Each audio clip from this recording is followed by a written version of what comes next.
안녕하세요. 영어드림TV 사정학 선생님입니다. 네, 오늘은 2025학년도 연세대학교 편입논술에 합격하고 이제 연세대를 다닐 예정이신 언론영상학부 최종 합격생을 모시고 인터뷰를 한번 해보려고 합니다. 한번 자기소개 한번 해주시죠. 안녕하세요. 저는 이번에 2025학년도에 연세대 언론홍보영상학부에 합격하게 된 위신혜라고 합니다. 일단 먼저 축하드립니다. 네, 감사합니다. 오늘이 OT 날이었죠? 맞아요. OT 끝나고 온 거예요. 어때요, 연세대학교 가보니까? 너무 좋아요, 너무 진짜. 붙기 잘했다? 말해 뭐합니까? 일단은 이 영상을 보고 계신 분들이 이제 합격생분들한테 궁금해하는 것부터 먼저 질문을 드릴게요. 전적대학교 가능하시면 최대한 자세하게 학점은 어땠는지, 토익 점수는 몇 점이었는지. 일단은 제가 맨 처음에 이제 대학교를 들어갔을 때에는 강원대 영어교육과를 들어갔었어요. 네, 근데 제가 여러 가지 사정 때문에 1년만 다니고 이제 자퇴를 하고 이제 외국에서 생활을 하다가 코로나 때 들어와가지고 이제 다시 편입을 해야 되겠다 이렇게 마음을 먹고 그때 학점은행제로, 왜냐면 2년 졸업도 아니었어가지고 학점은행제로 이제 학점을 땄거든요. 학점은 제가 정확하게 기억은 안 나는데 네. 한 4.36인가? 오, 네, 4.5에 4.36. 네, 그 정도였던 것 같고. 굉장히 학점이 높았네요. 그쵸, 열심히 했습니다. 제가 연세대 꼭 들어가고 싶어가지고. 그러면 토익 점수는 몇 점이었습니까? 꼭 955로 냈어요. 네, 그래서 토익은 955점이었다. 네.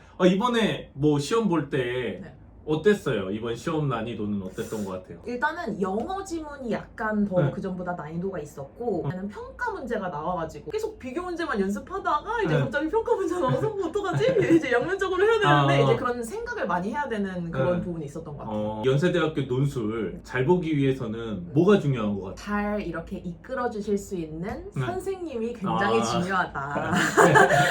저는 그런 생각을 정말 이제 했던 이유가 뭐냐면 사실 제가 맨 처음에 이제 논술 했을 때 편입을 거기가 이제 가장 크니까 이제 거기를 들어가서 선생님인가? 이제 그분한테 이제 배웠어요. 그때 그 당시에는 여기가 가장 큰 이제 편입 학원이고 뭐 비교할 데가 없었으니까 그냥 뭐 이렇게 가르쳐 주는 게 맞는가 보다라고 이제 생각하고 배웠는데 재작년에 선생님께 배우고 나서는 와, 진짜 논술은 이렇게 하는 거구나.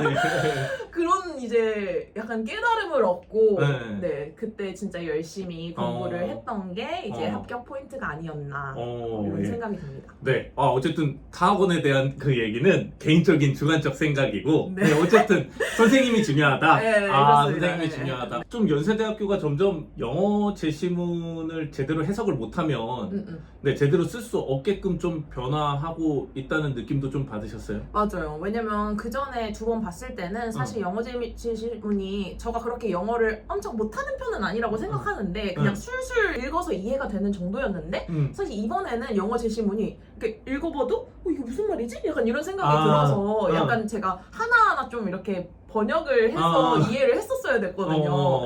그래서 좀 더 난이도가 있었던 것 같아요. 그쵸. 점점 이제 영어 제시문의 좀 난이도가 맞아요. 높아지고 있는 경향이 있다. 뭐 논술 공부는 보통 어떻게 하셨어요? 제가 사실 직장을 다니면서 이제 공부를 했었어요. 근데 직장이라고 해도 뭐 9 to 6는 아니었고 제가 영어학원에서 이제 근무를 했었는데 그때 1시부터 8시까지인가? 그 정도 이제 근무를 하고 항상 오전에 일어나서 이제 공부를 하고 선생님이 논술 그거 과제 하라는 거 그리고 다시 써오라는 거 뭐 그런 이제 과제 중심으로 되게 충실하게 했고 그래서 오전에 열심히 했어요. 학생들이 또 이제 궁금해할 것이 이제 논술도 논술이지만 이제 그러면 낸 서류 같은 것들이 뭐가 있었냐 뭐 이런 게 또 궁금할 수 있거든요. 서류 어떤 거 있었어요?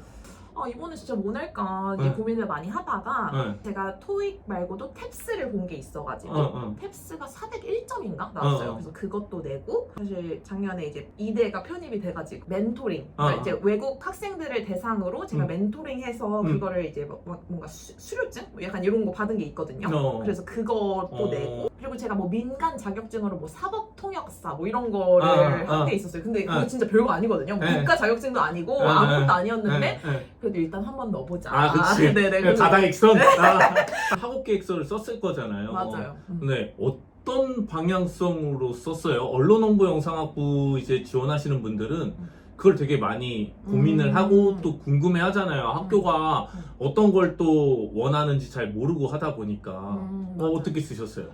물론 모든 분들이 그러시겠지만 네. 진짜 간절한 마음으로 네. 나 진짜 안 뽑아주면은 안 된다. 네, 저 너무 간절하다는 거를 어필을 많이 했던 게 간절하다. 지금 이제 공부하고 있는 학교에서도 이제 1년이 남았는데 1년 남은 것도 너무 아쉽다. 그러니까 난 더 공부를 하고 싶은데 교수님도 이제 정년퇴직을 하셔가지고 앞으로 이제 대학원 가서도 그 교수님을 못 만나고 그래서 나는 이제 배움에 목이 마른데 앞으로 어떻게 더 이제 배움을 이어가야 될지 모르겠다라는 부분을 어필을 많이 했었고 그리고 두 번째는 아무래도 제가 그 언론 홍보 영상 학에 대해서 잘 몰랐었는데 이제 1년 동안 공부를 하다 보니까 그래도 뭔가 지식이 쌓이는 게 있잖아요. 그 과목에서 배웠던 것들을 활용해서 뭐 이런 부분에서 나는 진짜 앞으로 이런 계획을 가지고 있다라는 걸 약간 구체적으로 제시한 것이 있었습니다. 이제 요약하면 그러니까 학문적인 부분들을 굉장히 많이 강조했고 또 간절함을 많이 어필했고 네. 그리고 구체적인 어떤 진로 계획들을 소상하게 밝혔다. 근데 이대를 다니셨다고 하니까 갑자기 궁금한데 지방대와 서울에 있는 대학교를 다녔을 때 뭐 특별한 차이가 있나요? 너무 많죠. 확연한 차이가 있어요. 어떤 차이가 있어요? 좀 이 지방대 분들이 많이 보시거든요. 그러니까 이제 지방대 분들은 사실 막연하잖아요. 그렇죠. 그러니까 조금 이제 신의 학생이 그런 부분들을 좀 학생들한테 정확하게 얘기해 주시면 좋을 것 같아요. 일단 강원대도 사실 국립대고 사실 규모가 그렇게 작은 대학교가 아니어가지고 사실 캠퍼스도 굉장히 컸고 이제 학생들도 굉장히 많았었어요. 근데 일단은 이제 제가 최근에 이제 이대를 다녀보니까 와, 역시 인프라도 너무 다르고 이런 교육 수준이라든지 이제 교수님들의 그런 강의 퀄리티라든지 어쨌든 이렇게 학교에서 주는 혜택들이나 그냥 모든 것들이 모든 게 everything이 너무 다른 거예요 진짜. 네, 그래서 이래서 인서울을 해야 되는구나 라는 걸 정말 절실히 느꼈던 지난 한 해였던 것 같습니다. 뭐 학생들은 어때요? 학생들도 좀 차이가 있어요? 그럼요. 학생들도 너무 차이가 있는 게 사실 이대 학생들은 진짜 너무 착하고 와 진짜 이렇게 착한 친구들이 있나? 싶을 정도로 이제 그리고 편견도 굉장히 없어요. 제가 이제 나이가 좀 있으니까 나이가 있는데 이제 학교를 들어왔다고 해서 뭐 저 사람은 어떻게 저렇게 나이가 있는데 학교를 와? 뭐 그런 거 전혀 없고 진짜 아메리칸 스타일 하는 것처럼 아메리칸 되게 아메리칸 스타일이구나. 거기는 되게 자유분방하더라고요. 사상 자체가. 근데 얘기가 나와서 그런데 사실 편입 저한테 상담하시는 분들 중에서 좀 나이가 있으신 분들은 항상 걱정이 이거예요. 맞아요. 학교 들어가면 애들이 날 이상하게 보지 않을까. 맞아. 그러니까 스스로 먼저 위축이 맞아요. 되는 거죠. 맞아요. 얘가 날 이상하게 보면 어떡하지? 나 여기에 어울리지 못하나? 맞아. 뭐 이런 게 되게 크거든요. 근데 사실 들어가 보면 그런 거 없거든요. 맞아요. 사실 저도 그 걱정을 되게 많이 했었어요. 이대 들어가기 전에 내가 애들이랑 거의 10살 이상 차이가 나는데 여기까지 하겠습니다. 이렇게 엄청 많이 차이가 나는데 이제 너무 세대 차이가 나고 이제 애들이랑 어울리지 못하고 너무 혼자 다니면 어떡하나. 뭐 저는 솔직히 혼밥하는 것도 그렇게 나쁘진 않지만 그치. 너무 이제 동떨어졌을까봐 되게 걱정을 많이 했는데 생각보다 괜찮다. 근데 이걸 알아두셔야 돼요, 여러분들도. 이게 사실 남일에 별로 관심이 없어요. 없다. 맞아요. 진짜 없더라고요. 딱히 자기의 뭔가에 결부되는 게 아니면 맞아요. 사람들 별로 관심 맞아요. 없고 그냥 잘 지내는 거예요. 편견을 갖고 대할 이유가 전혀 없기 때문에. 맞아요. 그래서 그런 것들에 대해서는 걱정을 할 필요가 사실 없다. 이제는 뭐 연대 들어가시면 더더욱 맞아요. 솔직히 이제 1년 짬바가 있기 때문에 그렇지. 경력자 무시 못하지. 어차피 또 이제 제가 작년에 합격시켰던 학생이랑도 맞아요. 또 연결을 시켜줄 수 있으니까 그럼요. 아무래도 조금 더 시행착오를 줄이고 더 적응을 잘할 수 있겠죠. 그래서 이게 어쨌든 학생들 입장에서는 이제 지방대에서 이제 서울로 올 때 과연 내가 생각한 만큼의 메리트가 있을까 뭐 이런 거에 대해서 고민을 많이 할 텐데 고민할 필요가 없다는 거죠? 전혀 없습니다 진짜. 그쵸. 무조건 오세요. 무조건 도전.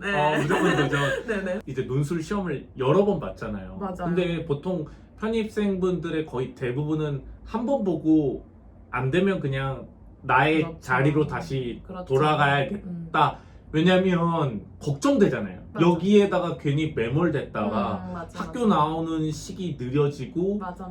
뭐 취업 시기 느려지고 이러면 내 인생 망할 더 수도 꼬일 수도 있거든요. 있다. 망할 수도 있다. 네네네. 뭐 이런 걱정 되잖아요. 그럼요. 예. 근데 그런데도 어떻게 계속 맞아요. 재도전을 네. 할 수 있는 용기를 냈어요?